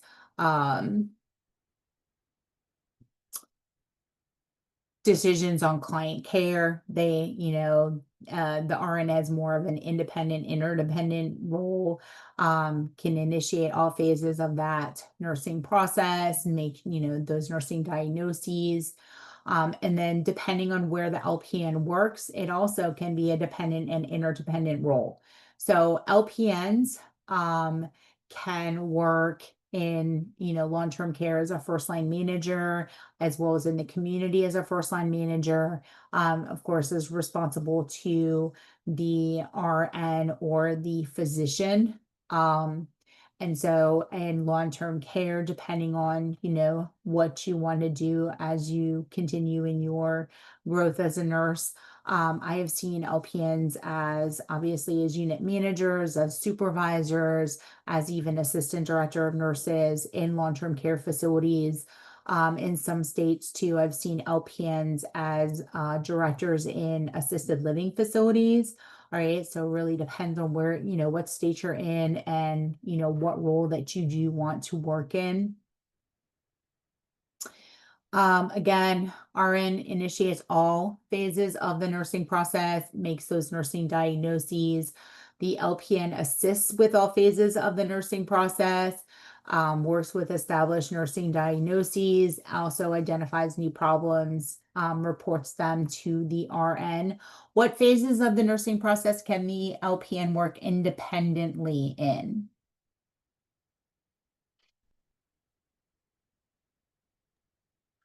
Which two parts of the nursing process do the LPNs work independently in? Data collection and implementation. Thank you. Data collection and implementation. Very good. Implementation, yes. It's okay. In the teaching role, RN initiates all health teaching for clients, and the LPN can initiate health for basic health habits like nutrition and cleanliness, but generally speaking, they will reinforce and assist with health teaching as directed by the RN. And then as researcher. So RN to BSN programs include research theory, interprets and implements evidence-based guidelines, participates in the research process, and then LPNs, LVNs assist in implementing evidence-based guidelines, collects data as required or instructed for research studies. So when we look at the expanded role of the LVN, so charge, like I said, in long-term care, it's a little bit different. An LPN charge nurse, I've seen them as unit managers. I've seen LPNs as supervisors. And again, I've also seen LPNs as assistant DONs. Just depends on where you're working and what the requirements are of the role. But as a charge nurse in a long-term care facility, you'll consult with available registered nurses. In most cases, the registered nurse may be just your director of nursing. And so you may directly report to them. You'll assist with decision making, care coordination. You'll also be, responsible for the unlicensed assisted personnel, which are your CNAs generally in long-term care, making sure that they are, have their assignment, that they're fulfilling their duties. And you'll be overall responsible for making sure that they provide the care that they are supposed to provide. There's different types when we look at long-term or when we deliver care in acute care settings. There's different methods. We have total patient care, which is our case method. So one nurse plans and delivers care. So like in the ICUs, I don't know if anybody's ever been in an ICU, but generally speaking, the nurse provides all of the care. Some ICUs don't even have CNAs or care partners. They often will just provide that care by themselves. Functional nursing, this is more of your task-oriented nursing. The tasks that have to be done for clients are divided among the staff. So like, one client, one nurse may be required to pass medications, another nurse may be doing treatments, whatever. So it's very task-oriented. And then primary nursing, right? It's 24-hour provider, 24-hour accountability. Case management. I don't know if anybody has ever thought about doing case management. The case management focuses on achieving client outcomes within a specific time frame using clinical pathways. And so clinical pathways or critical paths, they are used by healthcare workers to identify incidents that must occur at specific times to achieve those client outcomes within an appropriate length of stay. So I don't know if anybody has ever thought about case management. It is a lot of work with case management. So lots of responsibility there. When we look at the client-centered, relationship-centered care, providing nursing care that is respectful of and responsive to individual client preferences, needs, and values, and ensuring that client values guide all clinical decisions. And so we're looking to meet their needs, their preferences. It also gives us information for informed decision making. The whole purpose of that interdisciplinary care team, right, is to partner with the client, to partner with their families, to plan care that reflects the client's needs and preferences, and also make sure that the client has all the information that they need in order to make healthcare decisions. And then let's talk about this wonderful nursing shortage before we conclude our lesson today. So who has not heard of the nursing shortage? Okay, so we know there's a huge nursing shortage, right? So the baby boomer generation, and I'm sure everybody's heard of the baby boomer generation as well. So the baby boomer generation was the largest generation. They had the least amount of kids. And with being the largest generation, we are getting to the point where they are going to start retiring and leaving the workforce. And it's, the baby boomers aren't just affecting nursing, they're affecting other industries, other businesses as well. And so that's going to put a huge gap into our nursing population. Nursing population is also getting older, right? It's kind of like the baby boomers. And so they are going to start retiring. So really, you're going to start seeing a real big decrease. I don't know if anybody has ever gone online to see what the nursing shortages are going to be by state, but it is pretty significant.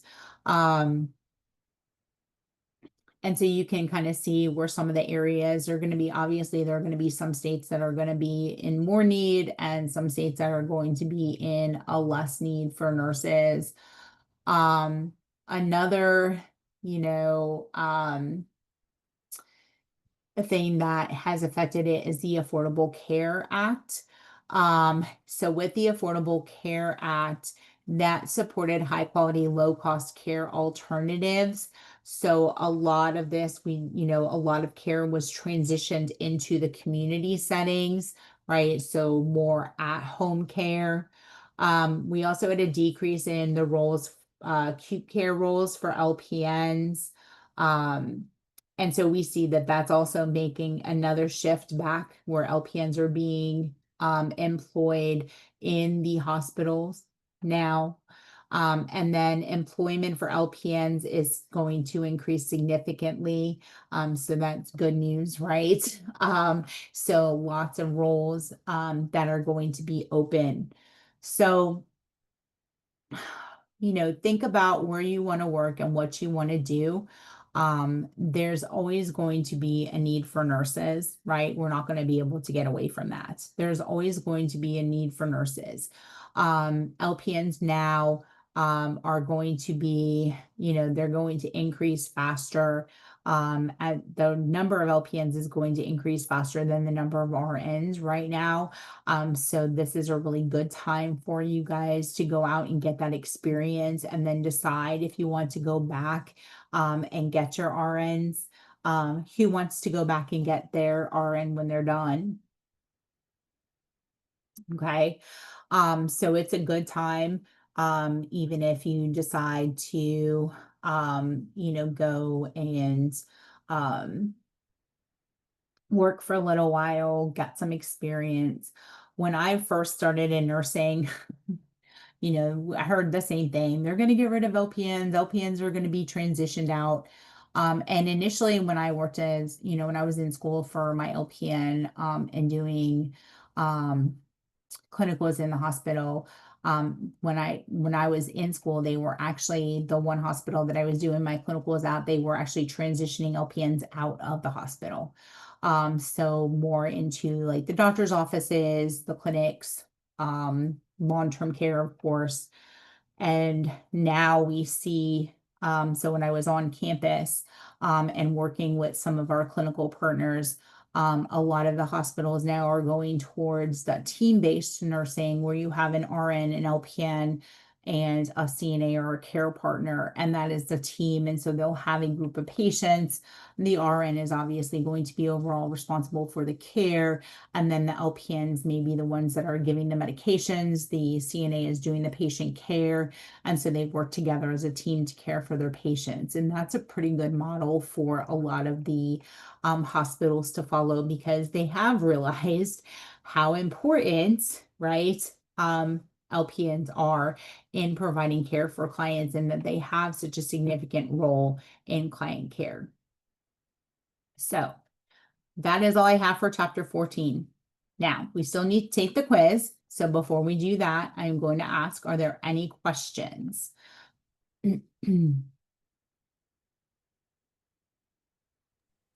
Professor, Yes. so you see my message earlier, correct? Yes. Yes. Okay, so I wouldn't get any grades, like nothing taken off, because it just switched me to your class today. Correct. So I did open your discussion so you can post your discussion. Yep, I did it. All right. Awesome. All right. And then the content from today's quiz is actually a part of from the lecture today, so you haven't missed anything. Okay, thank you. Awesome. You're very welcome. Any other questions? Nope.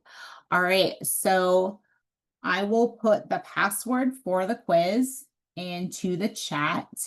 10 questions, you have 15 minutes, and when you are done, you are free to log off.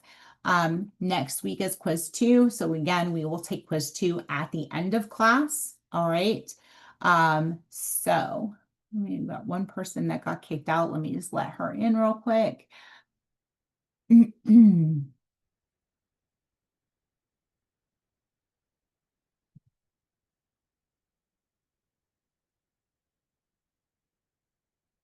I feel like playing the tune for Jeopardy.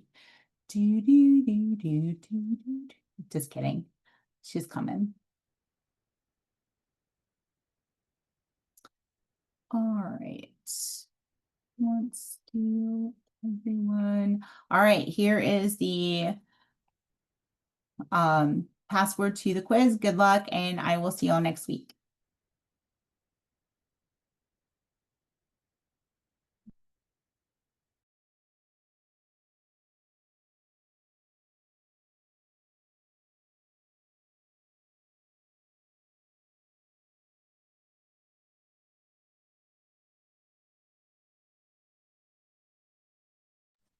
Professor, can you let Sierra back in? It keeps kicking her out because of her Wi-Fi. I think it's raining. I did let her in. She's showing here. I just Okay, and she's in. don't.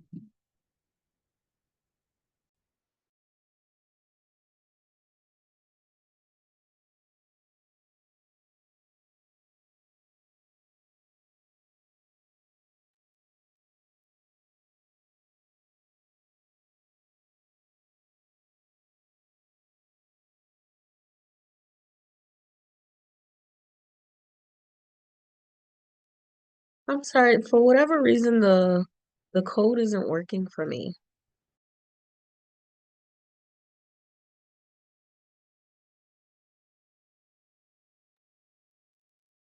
So it's 205, capital Q, UUIZ, the number 1, all one, no space.